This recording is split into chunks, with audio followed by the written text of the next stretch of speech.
שהאוטשני שרו היו מלאות אהבה ברוב הימים שברחו לנו. Tenemos el gran gusto de tener dos excelentes panelistas que van a compartir con nosotros. Dani Ioffe es conocido, creo que por muchos de nosotros, es experto en dirección institucional, en sostenibilidad financiera, también en fundraising. Ha sido director de la Fundación Tzedakah, de la Universidad Hebrea de México y consultor en múltiples organismos públicos y privados en distintos países de América Latina.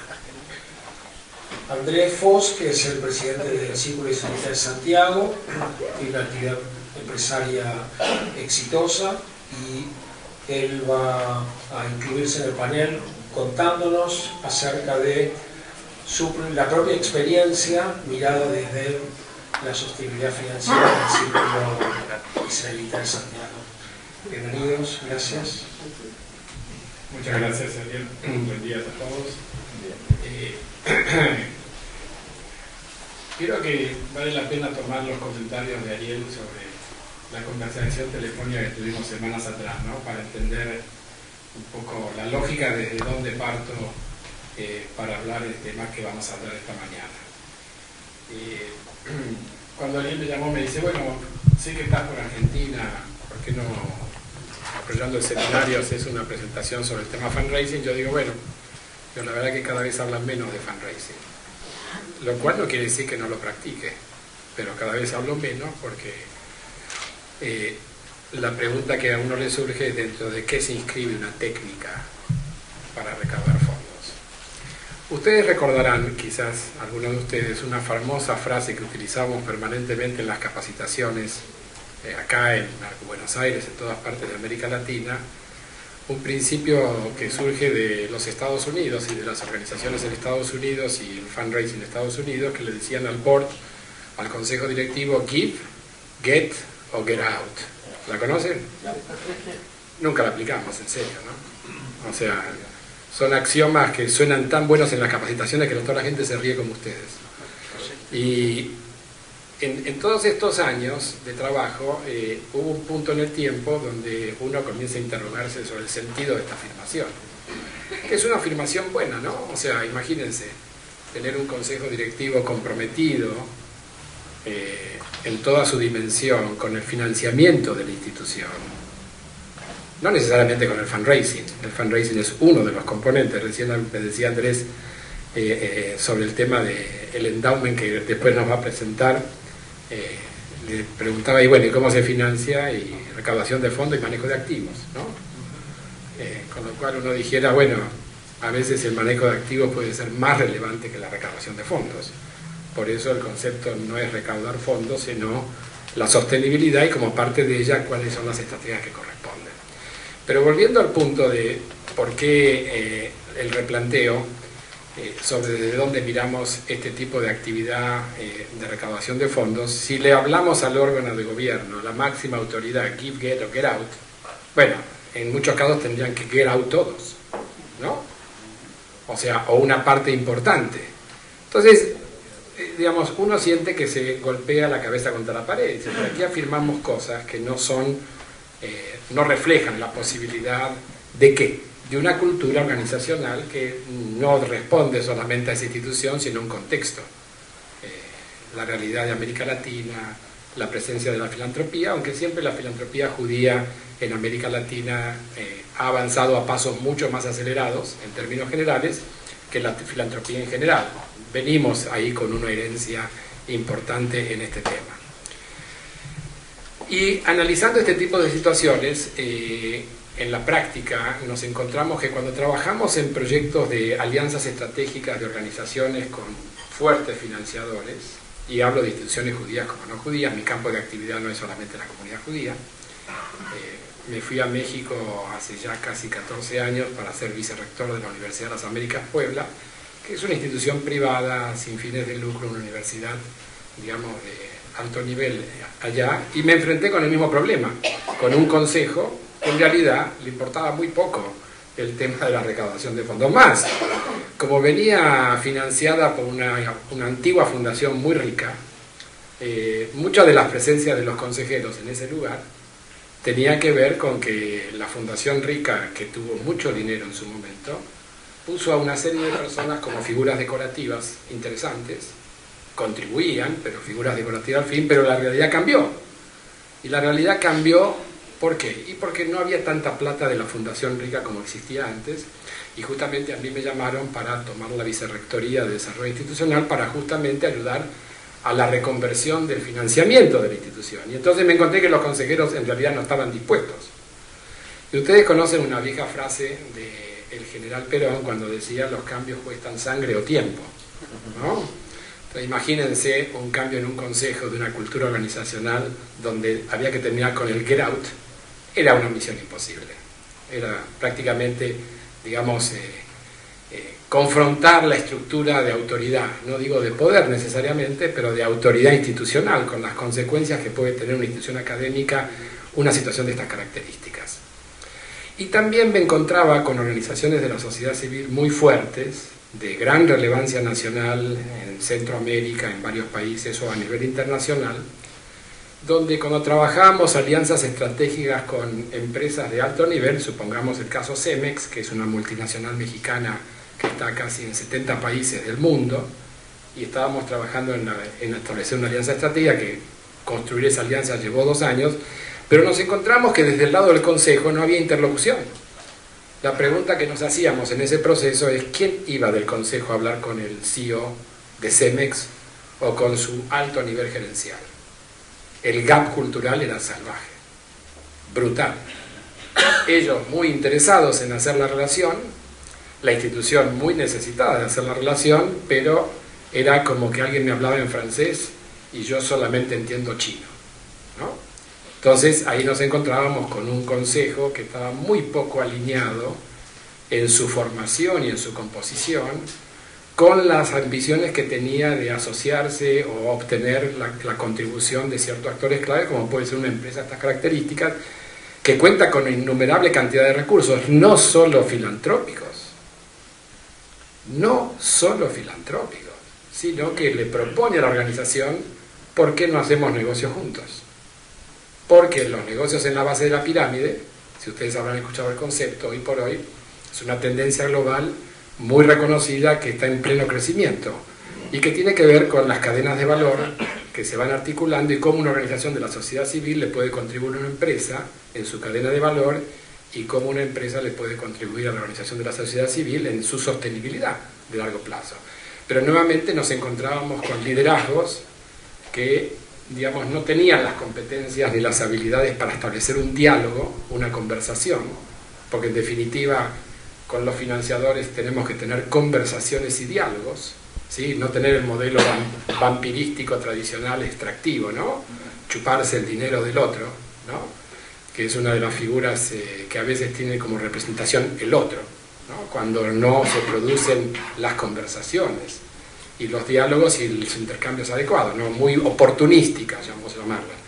Y yo siempre recuerdo una frase de Nietzsche que decía: el que caza dragones termina siendo dragón. Ahora, si no quieres dragones, no seas dragón. Se entiende la lógica, ¿no es cierto? Entonces, ¿cómo operar en procesos de sostenibilidad de largo plazo, no especulativos, no de corto plazo, no oportunistas? Porque la problemática de la sostenibilidad es una problemática de muy largo plazo. ¿Cómo operamos si el órgano de gobierno, la conducción institucional, no tiene la composición, no tiene la formación, no tiene la comprensión de que estos son componentes claves y que inclusive las famosas figuras a veces del consejero independiente en el ámbito corporativo deben pensarse también en las organizaciones de la sociedad civil, cualquier tipo de institución, ¿no? Alguien que pueda ver desde afuera la organización y ayude a la organización en esa trayectoria. Bueno, todo esto forma parte de lo que yo llamaría la práctica reflexiva de un profesional como yo, que ha estado vinculado todos estos años con el ámbito académico, que nos ayuda a repensar la práctica, ¿no? A cómo volver a conceptualizar este tema. Y está bien, yo creo que fundraising hay que saber, en tanto y en cuanto forma parte de una forma de financiarse que responde a una estrategia global de sostenibilidad. Si se la piensa como la tabla de salvación, yo digo, vamos por muy mal camino y es difícil.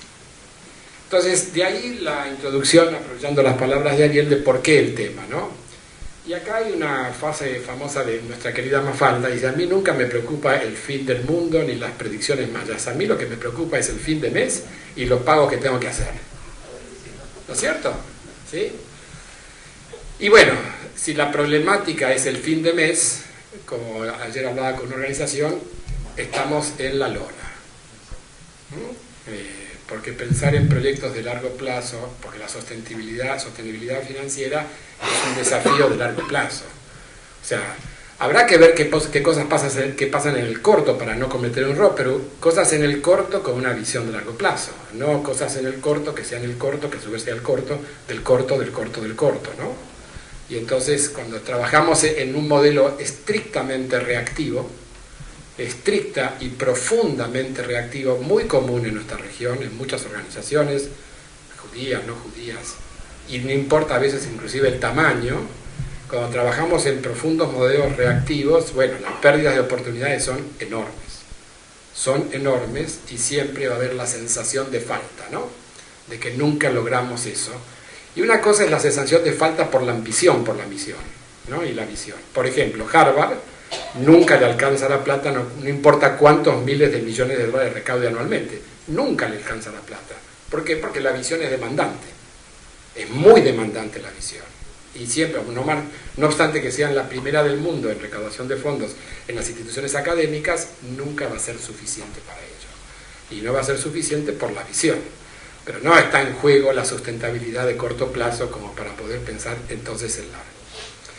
Entonces, ¿cómo juega esto con los temas del gobierno y la sostenibilidad?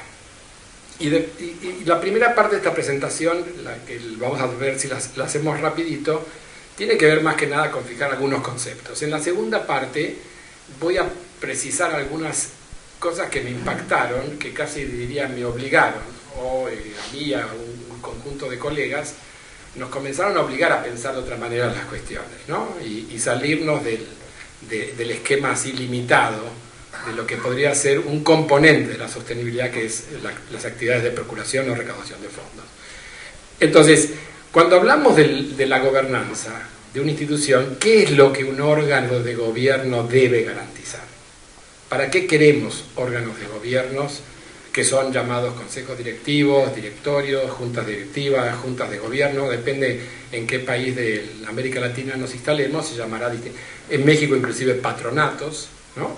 Son distintas denominaciones para el mismo tema. Primero, lo que queremos que garantice un órgano de gobierno es la existencia de una estrategia. Si a un gobierno corporativo no le compete la estrategia, ¿a quién le compete? ¿No? La definición de la estrategia. Lo segundo tiene que ver con estar centrado en lo estratégico. ¿Sí? A veces cuando me invitan y asisto a algunos consejos directivos de algunas organizaciones, es clarísimo, solamente en la estructura de la agenda de esa sesión de consejo, ¿dónde está el consejo? ¿Sí?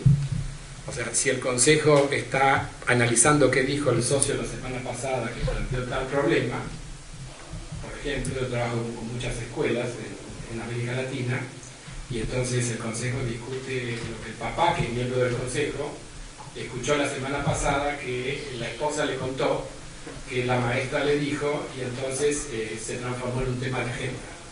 Y no digo que no hay que tratar esos temas, pero puede haber condiciones internas en la estructura de gobierno que se ocupen de tratar el tema para que lo traduzcan en términos de estrategia y que no lo traduzcan en términos de una cotidianidad, porque el hecho de que un consejo se concentre en eso, el costo es muy alto para la organización.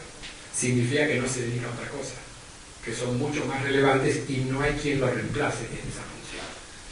Por lo tanto, la estrategia y lo estratégico dentro del consejo debe ocupar un lugar, valga la redundancia, estratégico y prioritario. Sistemas y estructuras que promueven una operación eficiente y eficaz. Bueno, ¿cómo está organizado el consejo para monitorear la estructura? Recién me comentaba Andrés cuáles son las comisiones permanentes, nosotros ponemos mucha atención. ¿Cómo está organizado un consejo directivo internamente y cuáles son sus comisiones permanentes y cómo son las comisiones permanentes que tienen como contracara el equipo profesional y el liderazgo profesional de la organización se alinean con la definición de la estrategia, ¿no? Porque en todo momento lo que estamos buscando es garantizar el cumplimiento. Las estrategias ustedes saben que son buenísimas, pero a la hora de la implementación puede ser un desastre la estrategia. Con lo cual no es solamente bueno definir la estrategia, sino garantizar con qué mecanismos se controla la estrategia para saber que no se desvía y que se está cumpliendo satisfactoriamente. Procesos para seleccionar a los miembros del Consejo Directivo y demás actores. Bueno, este es un tema más relevante de lo que nos podemos imaginar. El mes pasado estaba en México con un consejo donde uno de los consejeros me decía, bueno, Pepe y Javier se reunieron y ya hablaron de quién va a ser el próximo presidente. Ah, ¿y quiénes son Pepe y Javier? Ah, no, son dos activos miembros del consejo, bueno, el poder detrás del poder, el otro que cumple una función complementaria. Bueno, no hay problema, digamos, hay un libre juego, digamos, de las influencias, el cabildeo, pero ¿cuál es el sistema interno institucional que habilita que este proceso funcione? Cuando tienen el grado de informalidad que tiene, bueno, algunos pocos que se pueden llegar a equivocar, pagamos todos como organización esas consecuencias de la inexistencia y la no preservación de este tipo de procesos. Una cultura organizacional de aprendizaje e innovación continua. Bueno, la cultura organizacional, ustedes recuerdan Peter Drucker, el nombre le suena, ¿no es cierto? Aquellos que tenemos cierta edad lo recordamos mejor. Peter Drucker decía, ¿sí?, a la estrategia se la come la cultura en un desayuno. ¿Se entiende? O sea, la cultura organizacional es tan relevante, inclusive a veces más relevante que la estrategia. Si no hay una estrategia, es una cultura de accountability. Si no hay una cultura de centramiento en el pensamiento estratégico y no la operación, ¿qué importa la estrategia? La estrategia no va a ser viable. Con lo cual, cuando nosotros miramos una organización y su consejo, vemos muy bien cómo están funcionando los sistemas técnicos. Llamamos sistemas técnicos al plan estratégico, a la visión estratégica, el modelo de sostenibilidad financiera como parte del plan estratégico, los planes operativos anuales, todo un decálogo de lo que sería una buena práctica, pero al mismo tiempo vemos la cultura, porque puede haber una cultura de simulación, de hacer como si fuera cierto, pero en realidad cumplimos con la formalidad y no necesariamente hacemos lo que tenemos que hacer. El equilibrio entre el poder y el control institucional, bueno, nosotros nos parece importante el tema de que haya el debate interno en un consejo, la posibilidad de dirimir diferencias, porque eso lo hace fuerte. Un consejo diverso que represente diferentes formas de ver, fuera de que puede ser un dolor de cabeza manejarlo, se puede tornar una fortaleza institucional, porque entonces cada vez que salen propuestas hay que trabajar muy seriamente en cómo se fundamenta y cómo se negocia y cómo se acuerda. Después les voy a comentar un curso especial que hicimos sobre negociación en el Consejo de México en una escuela de negocios, porque nos parecía importante que dar a los consejeros herramientas de negociación interna. Muchos de los consejeros no los necesitamos entrenar porque vienen del mundo empresarial y ya saben negociar, y si saben trasladar esos conocimientos al ámbito de las instituciones, excelente. A veces la gente cree que no debe hacer eso, no, sí se debe hacer eso y debe trabajar inteligentemente en este tipo de acuerdos.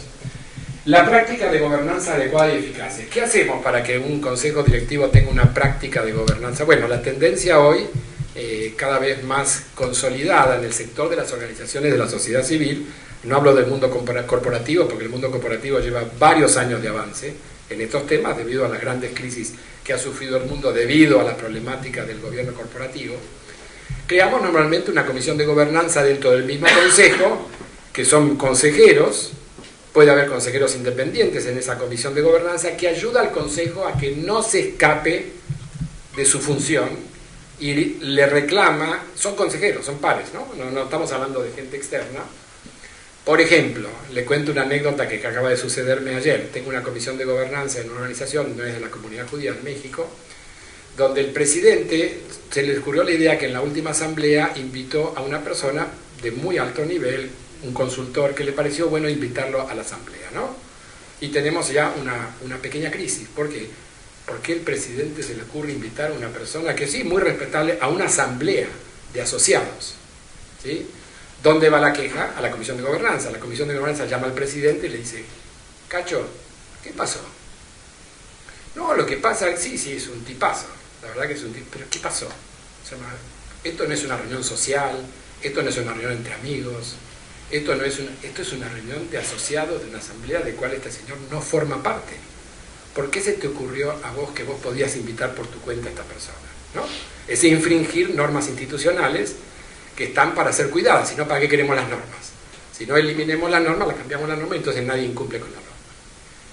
Entonces, la gobernanza debe funcionar en ausencia de líderes especialmente buenos, debe funcionar en ausencia de líderes especialmente buenos, y es una defensa contra líderes especialmente malos. ¿Por qué? Porque el otro día teníamos una discusión acá en Buenos Aires con un colega realmente, digamos, de una formación y experiencia muy interesante, y él me decía, bueno, de lo que vos hablás es del liderazgo. No hablo del liderazgo, hablo de la gobernanza. Pero el liderazgo y gobernanza, ¿qué diferencia hay? No, son dos cosas distintas. Son dos cosas distintas. Un gobierno puede tener líderes mejores o peores, atractivos o menos atractivos, más o menos carismáticos, más o menos brillantes. La gobernanza es algo estable, que justamente preserva y obliga al otro, a cualquiera que sea el otro, en su función de liderazgo, a ajustarse a cierta norma, en lo permanente de la institución. Por eso nos preocupa que tengamos sistemas de gobernanza modernos, actualizados, que permitan moverse más dinámicamente. Bien, y ahora vamos al tema de sostenibilidad financiera. ¿Sí? ¿Se acuerdan del concepto de gobernanza y sostenibilidad financiera? Y en sostenibilidad financiera, una definición clásica, básica, ¿no? Lograr los objetivos financieros para garantizar un adecuado nivel de capital de trabajo, fundamental. Quien no tiene capital de trabajo estamos con problemas, permitiendo el desarrollo de las actividades en el largo plazo. Esa es una definición como clásica y ya pasada de moda, que no le prestamos más atención, y comienzan a aparecer en los últimos 10, 15 años para el sector de las organizaciones de la sociedad civil conceptos mucho más elaborados, donde ya tenemos, digamos, en algunas instituciones académicas, grupos de investigación que comienzan a producir materiales sobre mejores prácticas. Y entonces esta es una definición que dice, para seguir siendo sostenible dependemos de un perfil público positivo. ¿Ante quién? Obviamente no digo en la sociedad, porque a lo mejor algunas organizaciones no requieren la sociedad en general, pero su comunidad es su sociedad, ¿no es cierto? Una red de relaciones bastante fluida, y si no la tengo que administrarla y mantenerla, prestarle mucha atención a la red de relaciones. Una reputación que permita atraer recursos. O sea, nadie puede ir a buscar recursos bien y efectivamente si no tiene una reputación que es atractiva para quienes pueden dar recursos. Es un obstáculo muy importante que enfrentamos, ¿no? Sistemas y procesos organizacionales adecuados, ¿no? Transparentes, claros, eficientes y efectivos, ¿no? Que la gente se mira. Son serios. O sea, escucharon la palabra, ¿no? No, son serios, son muy serios. Cuando ustedes escuchan de alguien que le dicen de otra institución, son serios. Y bueno, porque ustedes ven procedimientos, sistemas, orden institucional, formas de trabajar, gestión estratégica de los recursos más reservas, evaluación de riesgo.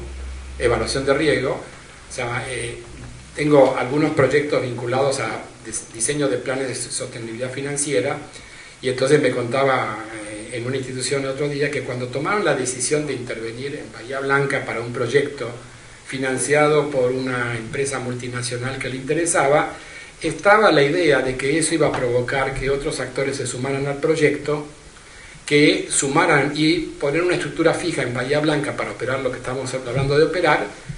Tenía, el objetivo que en algún momento, cuando se despertaran otros socios, eso se transformaría en un proyecto de gran impacto. Bueno, los socios nunca se despertaron, los aliados nunca aparecieron y la institución lleva 2 años perdiendo dinero. ¿Dónde estuvo la evaluación de riesgo? O sea, porque si uno dice evalúa el riesgo y no obstante eso avanzo, bueno, sabrá por qué toma esa decisión, pero en realidad no hubo evaluación de riesgo. Bueno, estas son algunos componentes. Cuando hoy definimos la sostenibilidad financiera, la definimos con un enfoque un poco más complejo de lo que estábamos acostumbrados. Entonces, me gustó la idea de la metáfora del iceberg, porque la punta del iceberg es lo que vemos nosotros, ¿no? Que es una institución financieramente estable, con un proyecto desde el punto de vista programático, social y financiero clarísimo. Lo que no perdemos de vista cuando eso ocurre, y ocurre bien, es que hay abajo de todo eso. Y abajo de todo eso tenemos cuestiones hard y soft, ¿no es cierto? ¿Qué es el hard? Bueno, el plan estratégico institucional, la visión, lo que tiene que ver con el sistema de financiamiento de largo plazo, los planes operativos, entre otras tantas cosas. ¿Y qué es el soft? Y la cultura. La cultura es ese imponderable que aparece ahí, los estilos de liderazgo que contribuyen o no contribuyen para que esto funcione. Entonces, lo que estamos haciendo es complejizar un poco más el tema. Bien. Y ahí me puse como un chico, ¿no? Entonces, hablar un poco de los aprendizajes. Estos son los dos conceptos que articulamos. Entonces, sostenibilidad financiera y gobernanza, desde nuestro punto de vista, va de la mano profundamente articulado. Y el que no lo ve así, va a perder enormes oportunidades. Hubo dos experiencias que, digamos, se transformaron en algo significativo para la temática esta. La primera es que en el año 2009 hicimos un viaje, una visita de trabajo y estudio a Yeshiva University, ¿no? En realidad estábamos en New York viendo mejores prácticas de 3-4 escuelas de la comunidad judía y 3-4 escuelas de fuera de la comunidad judía, con un conjunto de consejeros y directores de escuelas de la comunidad judía de México. Y como parte del programa fuimos a visitar Yeshiva University. Y ahí conocimos al profesor Harry Bloom, que venía haciendo ya desde hace tiempo investigaciones sobre el tema de la gobernanza de las instituciones educativas y la sostenibilidad financiera, entre otras cosas, la calidad de los servicios educativos y demás, ¿no? Y les recomiendo leer este artículo, no es un artículo muy largo, vale la pena leerlo. Lo que dice acá el profesor Bloom es que justamente hay un alto nivel de correlación entre el 30% de las instituciones que en términos de su performance en gobernanza, hay herramientas para medir gobernanza, después les voy a mostrar una, las capacidades y las competencias del órgano de gobierno, correlacionaban impresionantemente bien con el tema de la calidad académica reconocida de las instituciones y la sostenibilidad financiera, ¿no?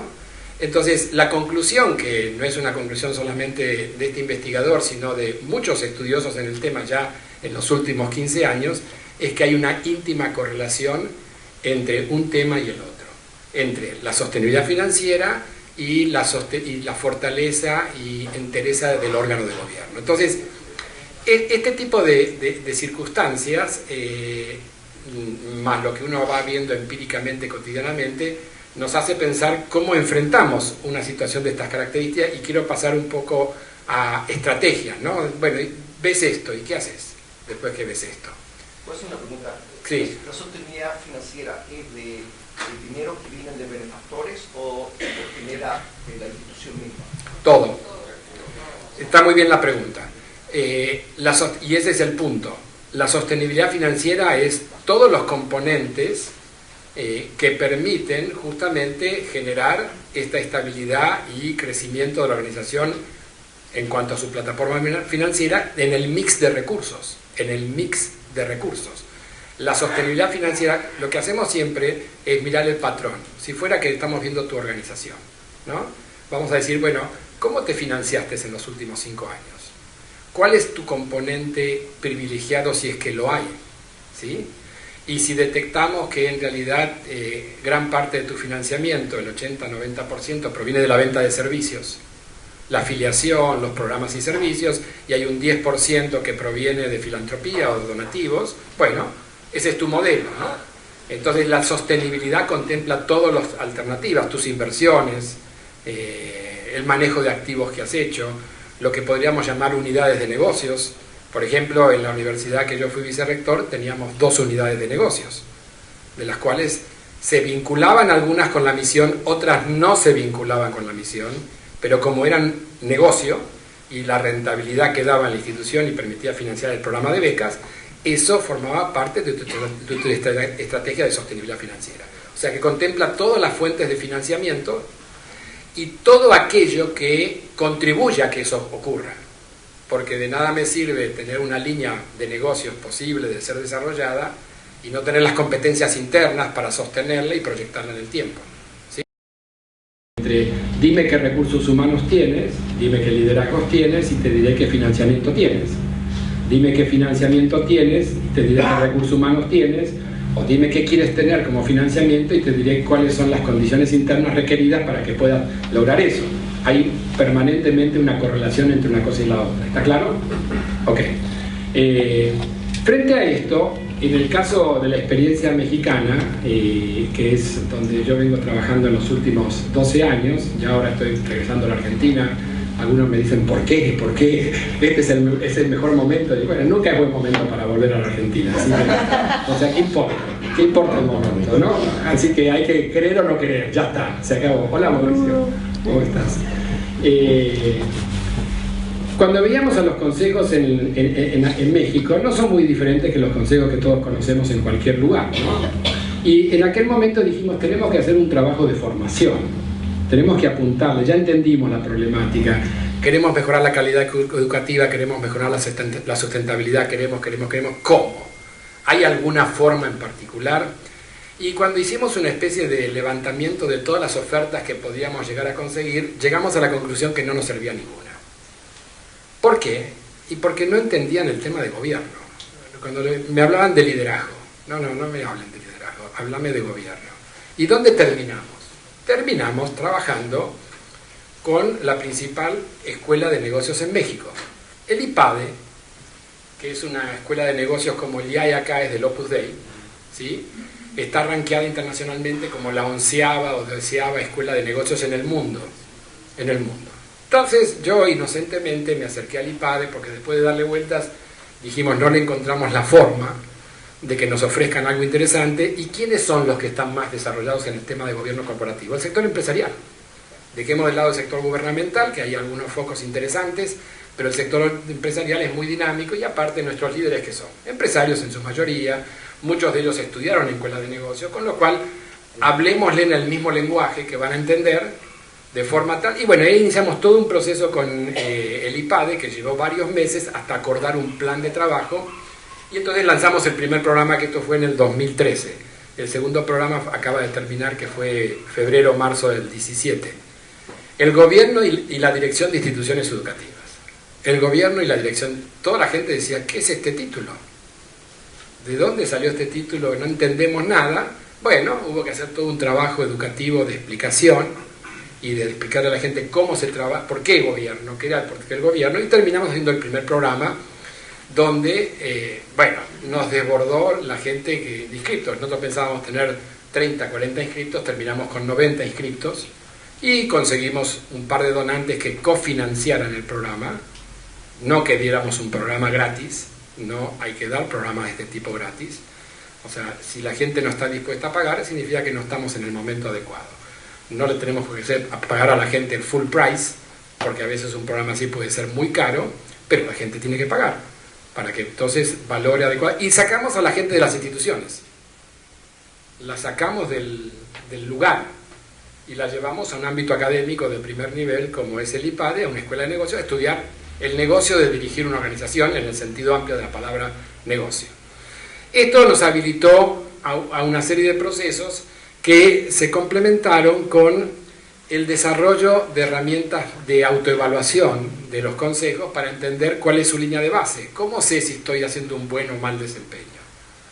¿Cómo sé? Yo ya entendí, dicen los consejos, ya entendí, tengo que ser mejor, tengo que tener un mejor desempeño, tengo que mejorarme en una serie de cosas. ¿Cómo lo ayudamos entonces al consejo para que pueda tener un diagnóstico preliminar que le diga dónde está parado y hacia dónde debe ir? Ustedes saben que en Estados Unidos existen múltiples herramientas de este tipo y lo que hicimos fue trabajar sobre estas herramientas, adaptarlas culturalmente, rediseñarlas y generamos una herramienta que permite analizar el funcionamiento de un órgano de gobierno sobre la base de 9 dimensiones. ¿Sí?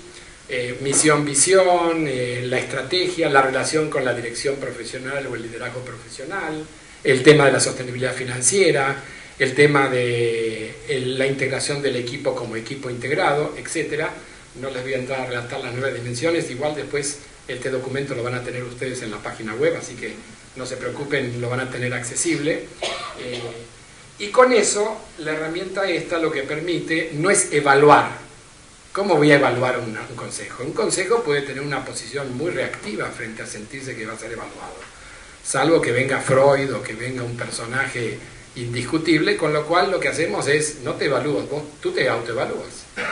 O sea, y todos los miembros del consejo se autoevalúan y esta evaluación se traduce en una grilla dimensión por dimensión donde podemos ver cada consejero qué opina, porque aparte se torna una oportunidad para que algunos consejeros digan cosas que no van a decir nunca. ¿Y por qué? Y porque somos amigos, porque tenemos una buena relación, porque nos respetamos mucho. ¿Y cómo le voy a decir a Pepe, mire, a Pepe no estoy de acuerdo contigo? O entrar en una discusión de fondo que a veces no es aceptable. Y entonces esto lo que nos permite es hacer un diagnóstico.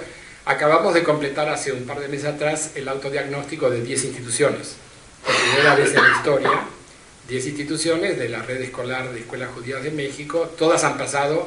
Ya de las 10, 7 han recibido su devolución, ahora me faltan 3, que cuando regreso la próxima semana a México me faltan completar 3 devoluciones, y es interesantísimo. Primero verificamos lo que decía Bloom, ¿no? Aquellas que tienen score de desempeño de gobernanza alto, no casualmente ustedes la miran sin conocer en profundidad y ver situaciones de extrema estabilidad. Por el contrario, aquellas que tienen un score relativamente bajo, y la comparan con otras dimensiones, se dan cuenta que esto no está funcionando adecuadamente bien. Entonces, de esta manera iniciamos un proceso que lo que busca es tratar de cambiar la cultura de las organizaciones, y por ejemplo, para que ustedes entiendan, esto es una especie de gráfico que ya tenemos un consejo que pasó 3 años de la primera evaluación, 2014 al 2016, y lo que ustedes ven en verde acá es la primera autoevaluación, y ustedes lo que ven en rojo acá es la segunda autoevaluación en las distintas dimensiones, ¿no? Cómo se producen, y lo que pasa en los consejos que están muy interesados en esto, después de recibir el resultado de la autoevaluación, dicen, bueno, ¿cuándo podemos hacer la próxima autoevaluación? Porque nos vamos a poner a trabajar, porque es una pelea contra ellos mismos, ¿no? No es jamás compartimos la información de ningún consejo con otro consejo, porque no es el objetivo. El objetivo es que uno llegue a poder tener la mayor capacidad y el mejor desempeño contra sí mismo, y no tenga la referencia de la MEDACIP. ¿Cuánto de la mejora del gráfico tiene que ver con el cambio de miembros y cuánto con el cambio de prácticas? Ambas. En este caso en particular, ambas. En este caso, a partir de la primera autoevaluación que se hizo, se creó la Comisión de Gobernanza dentro de esta organización, que fue la responsable de procesar la autoevaluación. Y entre algunos de los resultados de la autoevaluación, yendo al tema de cambio de personas, estaba claro que estaba desbalanceado el consejo. Faltaban figuras importantes. Por ejemplo, este consejo en particular no tenía ninguna figura financiera significativa, que tuviera un conocimiento profundo. No tenía ninguna figura que en el campo de la educación, donde esta institución no es una escuela del campo, pero trabaja en educación, que tuviera gente sólida, muy voluntarista, sí, pero sólida. Entonces ahí la autoevaluación trajo como consecuencia modificar la composición del consejo, propuesto por la Comisión de Gobernanza, aprobado por el consejo vigente, que venía el cambio de autoridad, y luego aprobado por la Asamblea, ¿no? Y la otra tuvo que ver con modelos de gestión, del seguimiento estratégico. Por ejemplo, no tenía indicadores de desempeño el consejo directivo. O sea, venía el profesional o los profesionales y reportaban avances. ¿Avance en base a qué? ¿Cuál es el criterio? ¿Cuál es lo significativo para un consejo? ¿Me cuentan lo que hicieron la semana pasada? No es significativo.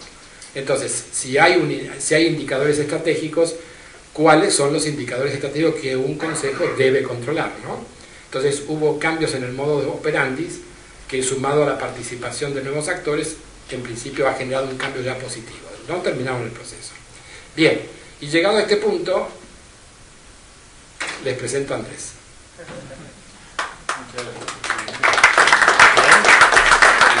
Como ustedes saben, Andrés es presidente del Círculo Israelita de Santiago, ¿sí? Y hace semanas que no nos conocemos, sino nos conocemos hace un par de horas, y nos pareció muy interesante por lo menos tener una perspectiva de lo que podría ser un caso práctico, no necesariamente que cumpla con todo esto, pero que tiene algunos componentes estratégicos sumamente interesantes. ¿Me puedo hacer una pregunta antes? Sí. Para terminar eso. Va a haber preguntas después, pero adelante. El spider diagram, ese que tiene. Si nos miramos de la sostenibilidad financiera, que es distinto mirarlo con respecto a la acción social o a la reputación, cada una de las 9 o 7 partes, o 9, están basados en una métrica financiera, por ejemplo. Una de las dimensiones es estabilidad financiera y recaudación de fondos. Y cada dimensión, no lo vamos a ver ahora porque es un poco más largo, pero si quieren después lo podemos conversar, tiene reactivos. Esos reactivos son mejores prácticas en el campo específico, contra la cual y parten de una afirmación. Tenemos un plan financiero de largo plazo. Y el consejero responde, muy de acuerdo, poco de acuerdo, nada de acuerdo, en desacuerdo, o no sé. ¿Sí? Entonces, los indicadores que aparecen como reactivos son en realidad prácticas con la cual se hace la autoevaluación. Ahora, esto es tailor-made, se hace a la medida, porque hay instituciones que requieren más de un tema que otro tipo de tema. Entonces, en función del perfil de la institución, si uno quiere poner acento en lo programático y ver qué aspectos de lo programático son relevantes, se ajusta. Hay una configuración básica y luego después uno va adaptando en función de las necesidades, porque no todas las instituciones tienen las mismas necesidades. Perdón, Andrés.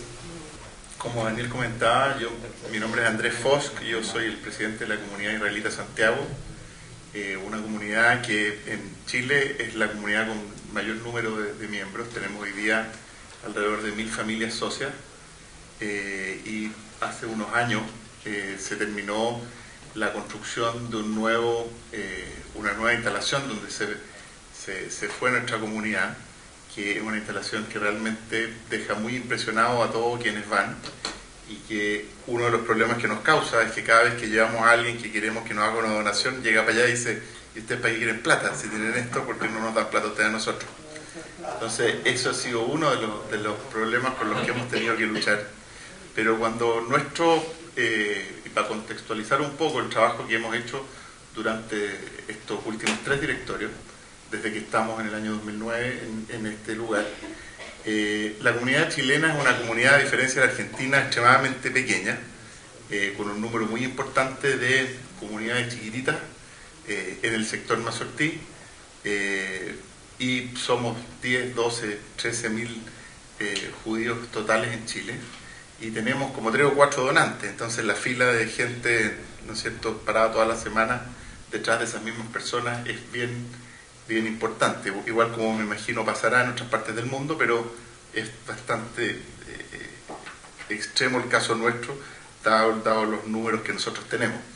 Cuando nos hicimos cargo de la comunidad, durante la presidencia de otra persona, que fue el primer directorio donde a mí me tocó por lo menos participar, nos enfrentamos a un primer problema, y era, ok, ya tenemos un lugar de clase mundial, ahora qué hacemos para que esté vivo, porque la verdad que uno iba y no había nada, era un monumento al judaísmo espectacular, con unas instalaciones, quienes las conocen saben de lo que estoy hablando, realmente de primerísimo nivel, pero no tenía vida.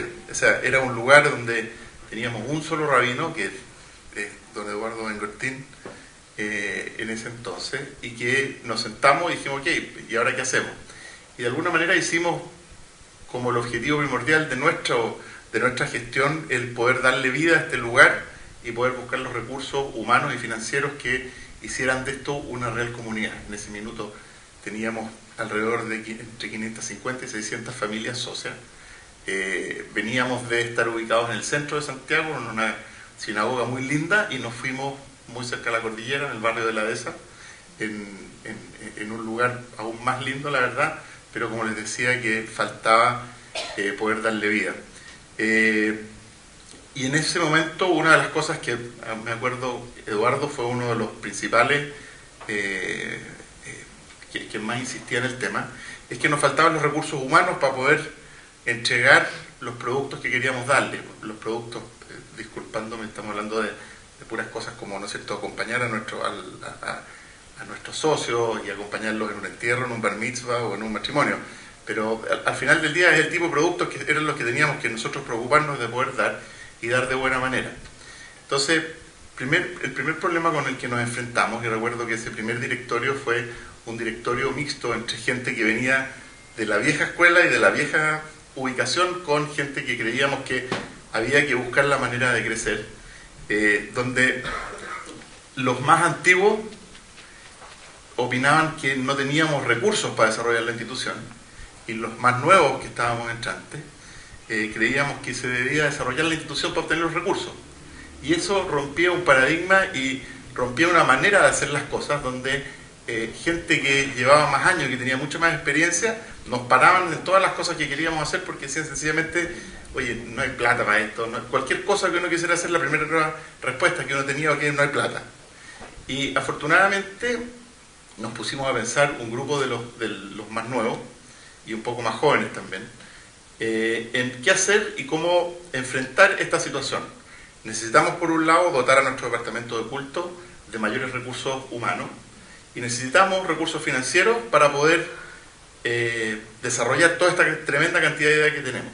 Hicimos un primer diagnóstico, recuerdo, en la comunidad y repasamos la vida completa de los judíos socios nuestros desde el Brit hasta el día que fallecen y vimos etapa por etapa durante su vida judía en qué momento los estábamos acompañando, en qué momento los dejábamos solos, cuándo se iban, cuándo volvían. De alguna manera logramos hacer como un mapa de en qué momento somos más susceptibles de perderlos, o bien por problemas de asimilación, o pues también podía ser porque eligieran una tendencia distinta. Más en general, la ortodoxia en Chile ha tenido un crecimiento muy fuerte durante la última década, y estábamos perdiendo a muchos de los hijos de nuestros socios porque se iban, y la verdad que no encontraban en nosotros una respuesta, y nuevamente el origen de todo era que no teníamos ni los recursos humanos ni financieros para poder desarrollar esto. Entonces, ¿qué hicimos? Tratamos de crear un plan, que le llamamos el Plan de Continuidad Judía, un nombre muy creativo, donde generamos una serie de instancias, actividades y recursos para poder acompañar a nuestros socios durante toda su vida. ¿Y qué tiene que ver esto con la sostenibilidad financiera? Es que, si bien no hicimos nada que sea extraordinariamente novedoso, porque al final el tipo de instituciones, el tipo de actividades que están incluidas en este plan son muchas que son actividades que hacemos en conjunto con otras comunidades en Chile, y muchas que ya existían, otras fueron reformuladas. La única diferencia es que buscamos la manera de darle un empaque distinto a esto para ir a buscar a una persona o a un grupo de personas, en nuestro caso, que nos ayudaran y que nos financiaran en un plazo que en ese momento se fijó de 5 años, estoy hablando del año 2012, donde nos ayudaran y nos financiaran este crecimiento para poder demostrar que lo que nos hacía falta era esta hipótesis que nosotros teníamos. Entonces, lo que yo les voy a mostrar hoy día es la presentación con la cual nosotros salimos a vender este proyecto. Es una presentación que de alguna manera adecué anoche, pero que es del año 2013, y se van a fijar que se muestran resultados del primer año del proyecto. Los resultados a la fecha son en algunas áreas mejores, en algunas otras áreas peores, pero lo importante es qué fue lo que hicimos distinto para poder buscar este tipo de aporte. Generamos durante los últimos 12, 14 meses, generamos una institucionalidad distinta por un problema y un tema legal chileno, que eso es, me imagino, muy particular de cada una de las comunidades, de cada uno de los lugares, y es que para poder entregar beneficios tributarios a nuestros donantes, o bien utilizar de mejor manera los activos que nosotros tenemos dentro de nuestra institución, necesitábamos crear una fundación, y por eso se creó esta Fundación para la Continuidad Judía. ¿Cuál es el objetivo de esta fundación? Es crear un fondo o un endowment cuyo beneficiario es nuestra institución, el Círculo Israelita, que sirva para financiar el plan, para, como les decía antes, poder ayudar y asegurar la sustentabilidad de largo plazo de la vida judía mazortí en Chile, para ver cómo profundizar los lazos de nuestra institución y de nuestros socios con Israel, ver la manera, es muy ambicioso decir que era cambiar el futuro del judaísmo en Chile. La verdad que lo que queríamos sencillamente era cambiar la tendencia de las curvas, donde veíamos que la cantidad de jóvenes que entraban con nosotros tenían una curva descendente, mientras que la ortodoxia era ascendente, e invertir, por supuesto, en educación judeo-sionista en Chile. ¿Cuál era el problema al cual nos enfrentábamos en ese minuto? Era principalmente la reducción paulatina del número de judíos en la diáspora. Todos estos datos, una de las principales fuentes de información que tuvimos fue de leer los estudios de Sergio de la Pérgola, que habla de todo el tema de la demográfica en la diáspora, que es extraordinariamente interesante y que es increíble que pareciera que hablara del barrio de uno cada vez que uno lo lee. De alguna manera hemos tenido una fuerte pérdida en nuevos liderazgos e influencia en la comunidad y en Chile. Hemos visto cada vez más matrimonios mixtos en nuestras comunidades. En Chile hay 2 colegios judíos, en Santiago hay 2 colegios judíos, uno muy grande y otro de la ortodoxia, y yo soy egresado del colegio del Instituto Hebreo, de donde Sergio es el director general, y yo no conozco ninguno de los apellidos de los padres de los compañeros de mis hijos, y eso es algo que no había pasado nunca, y es increíble el aumento que estamos viendo en matrimonios mixtos. El alejamiento de los judíos en los centros de educación masortí, como les decía antes, hacia la ortodoxia o a la radicalización, y de la misma manera el debilitamiento del vínculo con Israel. ¿Cuál fue la propuesta de solución que planteamos? Primero, reducir los obstáculos que intervienen en la formación de hogares judíos, sean hogares mixtos o hogares que fueran de una pareja que fuera judía antes del matrimonio. Fortalecer los componentes positivos de la identidad judía a través de la formación y la educación de nuestros jóvenes. Facilitar la absorción cultural de los miembros no judíos en familias mixtas. Esto sale en la primera página del libro de Sergio, que es un tema vital para poder cambiar las cifras y poder seguir aumentando, ¿no es cierto?, en vez de ir reduciendo todas nuestras comunidades. Reforzar el vínculo entre la diáspora y el Estado de Israel e invertir en educación a lo largo de la vida de los miembros de la Keilah. ¿Cómo planteamos hacer esto? Sencillamente armando este plan, que le llamamos Plan de Continuidad Judía, como les decía.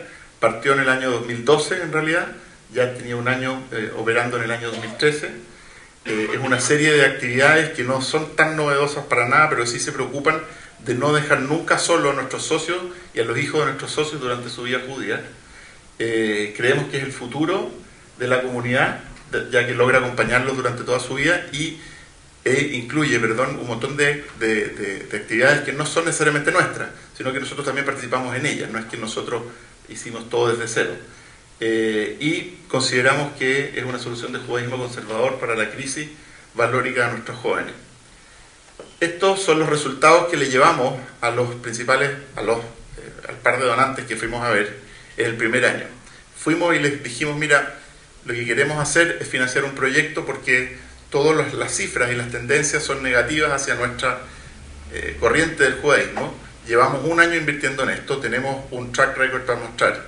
Tenemos un directorio nuevo que ha hecho todo esto con gente que se remangó las mangas y se puso a trabajar en estas cosas, mucha gente joven.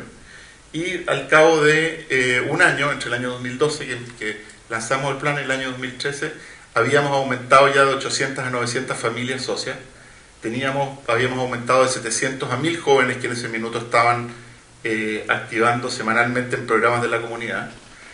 Pasamos de 25 a 40 grupos de estudio y pasamos de una red de 45 a una red de más de 120 voluntarios y voluntarias, principalmente voluntarias, que trabajan en temas de la comunidad y especialmente fuera de la comunidad y que son un extraordinario aporte a la imagen, no solo del círculo, sino que de los judíos en Chile con los trabajos que hacen. Pasamos en ese minuto de tener un rabino a tener 3, que fue un salto gigantesco porque también acercamos a los rabinos a nuestros socios. Yo me siento muy cercano a Eduardo, pero no le puedo pedir a mi hijo de 11 años que se siente igual de cercano. Hay un problema etario un poco relevante.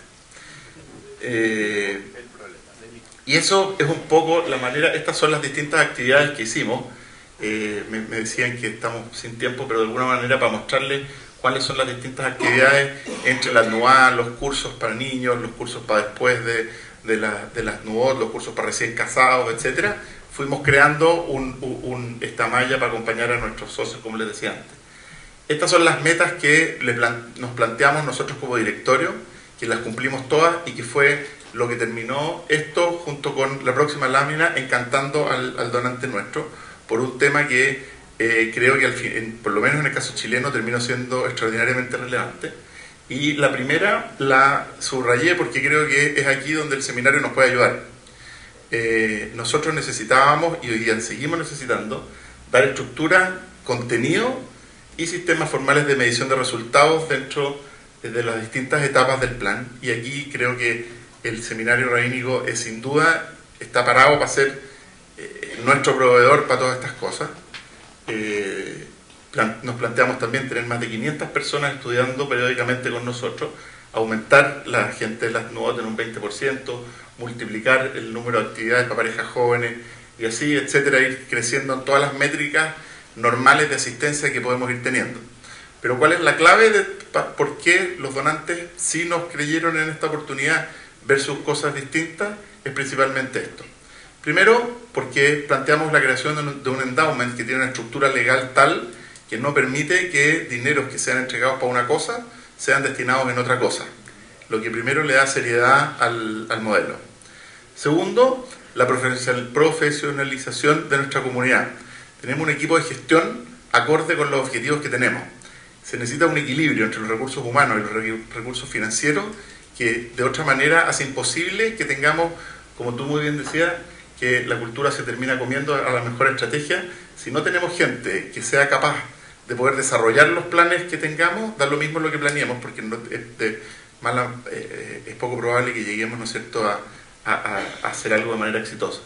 Y por último, y creo que más importante, es una muy estricta política de accountability. Los donantes, creo, están cabreados de aportar un hoyo negro, que se chupa todo, es una aspiradora que genera, que chupa y da lo mismo cuánto pongamos. Hoy día quieren saber que están invirtiendo para hacer el proyecto A y quieren que le presenten el proyecto A con objetivos, con metas, con mediciones, con una periodicidad, los informes que van a recibir, y quieren saber dónde están poniendo la plata, porque creo que los tiempos de lo otro ya pasaron y que nos es difícil encontrar hoy día donantes que estén que quieran llegar y tirar la plata sencillamente por la historia que traemos. La historia de cosas que hemos hecho es muy relevante y no la podemos olvidar, pero no es garantía de que vamos a hacer bien las cosas hacia adelante. Entonces, ¿qué hicimos? Contratamos a una gerenta de control de gestión no colonial, ingeniera comercial, que está dedicada exclusivamente a llevar, hoy día ya hace algunas otras cosas también de administración y de gestión, pero en su partida lo único que hizo fue crear sistemas de control de gestión para ir a presentarle a los donantes, donde trimestralmente se sentaba y le mostraba todas las métricas, cada peso, de dónde salió a dónde fue. Y creo que eso terminó siendo la clave de que pudiéramos nosotros obtener el financiamiento que necesitábamos para este plan.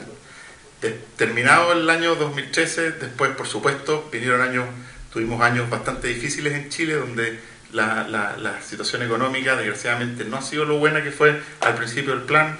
Algunas mediciones están más malas, otras mediciones están mejores, y hoy día estamos trabajando full time en la formación de la fundación. Y la fundación no es solamente un tema de recursos frescos que vamos a ir a pedirles a nuevos donantes, independiente de la contabilidad que queramos darle, sino que también es hacer una reingeniería de los activos que tiene nuestra institución, de manera de ver si es que tenemos fondos para nosotros autofondear la primera parte de la fundación, y que afortunadamente en nuestro caso sí se puede.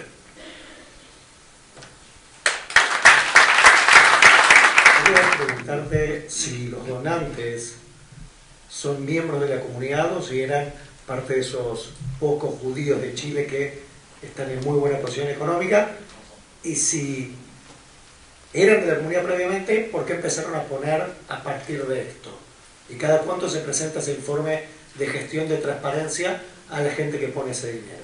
El informe se presenta trimestralmente en una reunión privada donde la encargada, el informe se presenta trimestralmente en una reunión privada donde la encargada va a su oficina acompañada por algunos de los directores, en general o Miguel o yo, o una tercera persona que trabaja también muy cerca de ellos.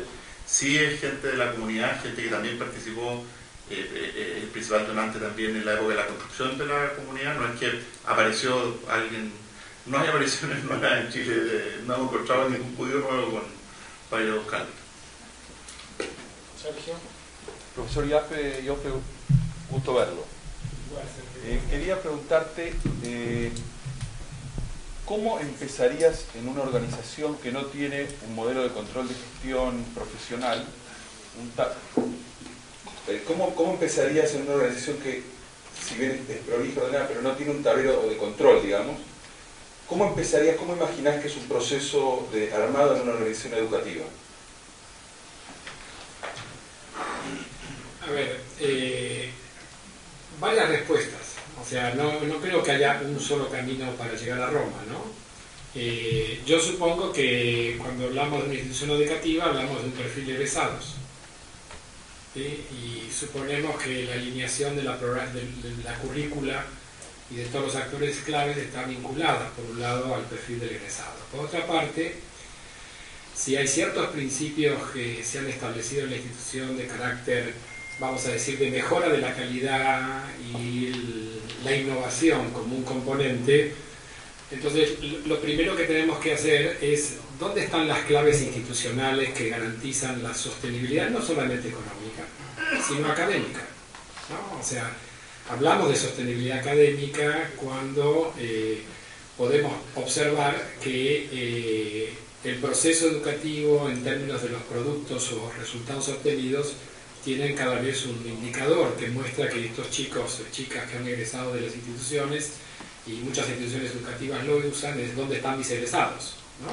Como reflejo de lo que sucedió durante tantos años en el trabajo institucional. Entonces, lo primero que habría que mapear internamente, dónde están lo que la institución se define a sí misma como las claves de su desempeño presente y futuro. No solamente lo que corresponde al presente, sino lo que corresponde al futuro. Y a partir de eso, yo creo que el equipo académico, juntamente con la dirección, tiene que plantearse a sí mismo cuáles son sus mecanismos para monitorear los progresos y los avances que tiene en este tipo de actividad. Por ejemplo, una dimensión relativamente sencilla, lo cual no quiere decir que sea la única y la más valiosa, son los indicadores académicos de desempeño. Si vamos por áreas, digamos, ciencias, matemáticas, lengua, podemos tomar el modelo de PISA y decir, bueno, si quiero homologarme y quiero tomar como referencia estándares internacionales, ¿cómo están mis desempeños en esos mismos estándares internacionales? Ha habido algunas instituciones educativas, o algunas, que han hecho un esfuerzo interesante de homologar PISA hacia el interior, ¿sí? Y hacer un muy buen, sobre la base de que hay buenos registros históricos, fundamental, ¿no? Si no hay buenos registros históricos es un problema muy serio porque me perdí 10 años. O sea, y entonces significa que vamos a hablar de lo que va a pasar dentro de 10 años, ¿no? Entonces, asumiendo que tengo registros históricos buenos, o sea, que esa información histórica me puede servir a los fines de identificar procesos que están desarrollándose exitosamente. Hay aspectos que son quizás más cualitativos y entonces se tornan mucho más complejos, que tienen que ver también con, en algunos casos que utilizamos, son aspectos de percepción, ¿sí? Tanto, no me refiero a los padres como clientes, hoy por hoy, si hablamos inclusive de adolescentes, son clientes los adolescentes. Ya no lo pensamos más como que los padres son los que tomaron la decisión y los adolescentes también toman la decisión de seguir o no de seguir. Entonces, ahí uno puede trabajar con indicadores de satisfacción, ¿sí? Luego tenemos el tema del maestro. Hay aspectos que podríamos pensarlo en términos muy específicos, la formación docente, ¿sí? ¿Con qué niveles académicos estoy trabajando? Estamos con un nivel de licenciatura, maestría, entre los docentes en cuanto a su formación. Todo lo que tenga que ver con la capacitación, históricamente hablando, y cómo eso se traduce en el rendimiento académico. Entonces, hay que hacer todo un trabajo de puesta sobre la mesa de los datos claves que me darían indicadores de cómo ha sido mi evolución y de ahí en más poder migrarlo a un tablero de control con muchísimo cuidado. Nosotros hemos tenido una fuerte discusión con los empresarios en este tema sobre la aplicación y el intento de aplicar el Balance Scorecard a la educación. Personalmente estoy en desacuerdo, lo hemos debatido y nos hemos peleado fuertemente, porque no respeta y no comprende la cultura particular del educador.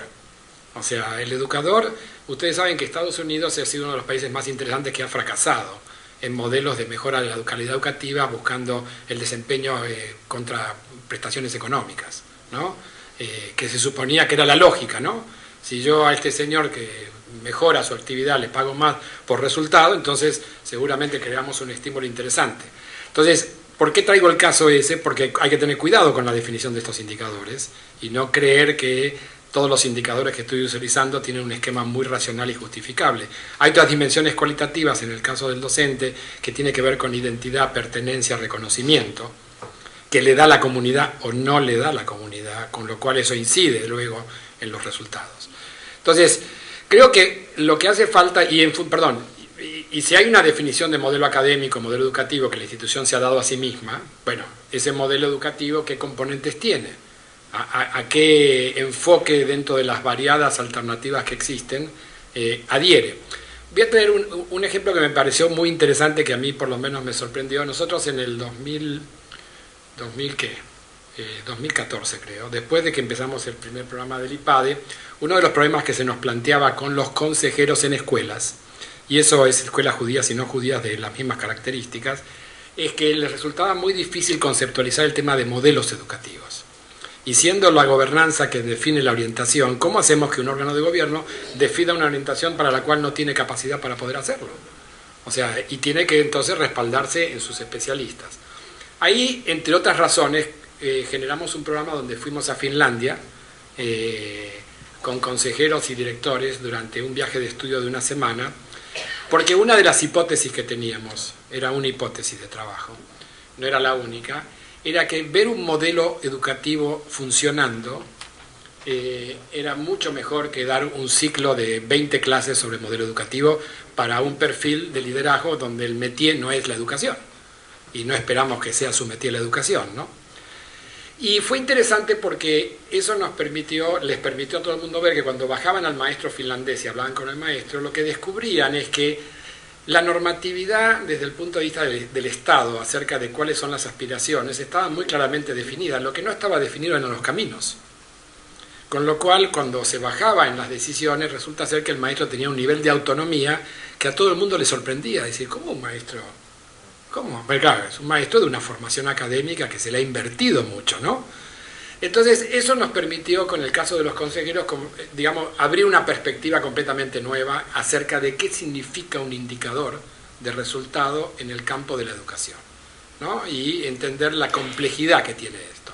Ahora, por eso te decía, son muchas las respuestas que puedo dar, ¿no? Habría que ponerla en contexto, pero creo que una institución que tiene bien definido un modelo educativo, tiene claramente establecido su perfil de egreso, o sea, qué es lo que está buscando, puede establecer una serie de indicadores básicos con la idea de que esto puede migrar en el tiempo, puede evolucionar, puede haber otros elementos, digamos, de mayor relevancia que comiencen a aparecer que uno no se imaginó antes.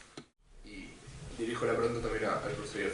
En la lucha entre cultura y estrategia, una de las culturas que yo veo en muchas instituciones, y ya se ha hablado aquí, es la cuestión del ego, del liderazgo personificado.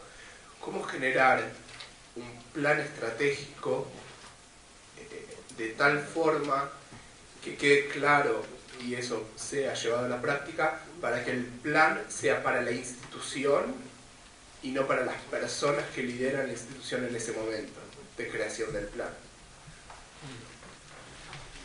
Pero no sé si voy a poder responder bien la pregunta completa, porque claro, o sea, yo podría dar una respuesta general, pero hay momentos institucionales y las circunstancias institucionales a ver qué dicen, ¿no?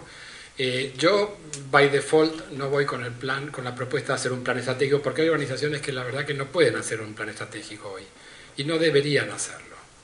Lo que deberían hacer es algo previo que en todo caso da sentido al plan estratégico, que es la creación de espacios de reflexión estratégica institucional, que es un componente posterior para la construcción de planes. El plan, digamos, como receta clásica médica, la verdad que es una pérdida de tiempo porque se transforman en documentos que terminamos cut and paste en muchas cosas, pero que no hay apropiación y no hay comprensión de esa apropiación. Los procesos de reflexión y estrategia son claves en una organización. Cuando una organización no tiene esos espacios que conlleva, y es obligación del Consejo fomentarlos con el liderazgo profesional para que se creen las condiciones para que eso ocurra, entonces los errores que se pueden cometer pueden ser muy grandes, entre ellos hacer un plan estratégico, cuando en realidad no es el momento para hacer un plan estratégico. ¿Y de dónde hablamos del plan estratégico? Estamos hablando de un plan estratégico en una institución educativa, estamos hablando de un plan estratégico en un centro comunitario, no es lo mismo hablar de una cosa que hablar de la otra, no es homologable, ¿sí? Yo no le exigiría a una institución educativa un plan estratégico clásico en la situación de la educación hoy en el mundo. No, bajo ningún... Lo que sí le exigiría son lineamientos estratégicos claves, muy bien definidos, y un modelo que yo llamo no desde el constructivismo de la educación, sino desde el constructivismo de la planeación, un modelo constructivista que se va construyendo a sí mismo a medida que va construyendo. Y no tengo un producto terminado, aparentemente baja la ansiedad. Bueno, no sirve para nada, baja la ansiedad. O sea, porque algunos dicen, tengo el documento, cuando en realidad no hay que tener el documento. Hay que dejarlo abierto, porque eso permite realmente un desarrollo real y no obtura, no tapa algo que no es tan fácil de definir a veces, ¿no? Ahora, si me voy a otro tipo de organización, a lo mejor soy mucho más exigente, yo por lo menos personalmente, es decir, sí, no, más formalidad en esto. Perdón, ¿quería decir algo? No, quería hacer una pregunta. ¿Cómo sabemos cuándo no es ¿Cómo el se... momento? Bueno, pero de cualquier manera, ¿cuándo es el momento o no? Pero quiero tomar la pregunta, ¿no? Y déjame decirla especulativamente y a partir de tu relato, ¿sí? Yo escuchaba tu relato con mucho interés y yo decía, ok, y va por mi cuenta esto, ¿está claro? O sea, puede ser absolutamente falso lo que voy a decir, así que estamos haciendo hipótesis, somos especulativos, hacemos hipótesis de trabajo. O sea, quien armó el proyecto institucional, armó un proyecto de edificio institucional, no armó un proyecto institucional. Sí, tenía un imaginario. Había un imaginario explicitado ahí, de qué se imaginaban que iba a suceder cuando se hiciera el edificio, pero nunca fue explicitado. Y entonces resulta ser que alguien se enojó y me está cortando. Entonces, ¿qué pasó ahí? Es interesante. O sea, evidentemente no se completó como proyecto completo, es decir, bueno, este es un espacio físico que va a ser habitado por... ¿Es algo original? No, nada original, nada original. Quizás es hasta donde se podía en ese momento, quizás las capacidades, y le provocó un desafío a la siguiente generación de decir cómo le damos contenido a este continente, ¿no?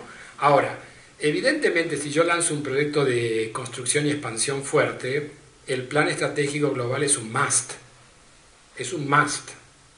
O sea, cuando nosotros trabajamos en recaudación de fondos y hacemos la campaña de capital para recaudar fondos, dejamos un 10% para operación de los siguientes 4 años. Ahora, me tienen que explicar lo que va a ser la operación en los siguientes 4 años, con lo cual estás obligado a decirme el despliegue completo, porque ¿de qué me sirve que hagamos todo eso si después no lo puedo? ¿Se entiende? Entonces, en una institución de estas características como la que yo escucho y observo, y asumamos que lo que digo es parcialmente verdad porque desconozco, yo diría que es un must. Es un must, más cuando entramos en el campo de las inversiones, porque tiene que ver con lo que tú decías anteriormente, accountability. O sea, la rendición de cuentas conlleva inclusive que las definiciones estratégicas y sus cumplimientos, lo soft y lo hard. Lo hard es, entre comillas, relativamente fácil. El soft siempre es complicado. Siempre es a todos nos resulta complicado. Y a veces le pedimos a los consejeros, y a veces los consejeros consideran que tienen la obligación ellos de hacerlo. No, no tienen la obligación de ellos, a veces no, ustedes tienen la obligación de definir la dirección, no necesariamente decir cuál es el plan. ¿Se entiende esto? Porque si no le estamos pidiendo a alguien que haga algo que no es su profesión, pero sí tu obligación o la obligación del dirigente es decir cuál es el norte, a dónde vamos. Déjame cerrar esta gran presentación. Ariel, le he pedido a Andrés y Daniel, me gustaría que si pudiera el seminario ser el centro de recibir historias y de planes como el que han presentado ustedes. Yo creo que hay muchos fracasos, hay muchos no existe un proceso claro en hacerlo. El fundraising no es innato en Latinoamérica y hay muchas maneras amateur de hacerlos. Yo creo que el diálogo entre instituciones, colegios, el seminario mismo, sinagogas, campamentos,